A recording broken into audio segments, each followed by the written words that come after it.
Today, your kids brought home a game called Splash. You or your child will need to cut out all the pieces, and you want to lay them on a table upside down. You will take turns with your child, picking up a card, and they're going to tap out and slide the word. Red. Red. Then, if they can tap out and say the word, they keep the card. You can then take a turn. Big. Splash. Oh no, that means all of her cards go back in, shuffle, and keep playing.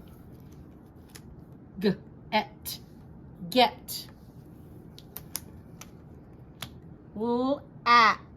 Lap.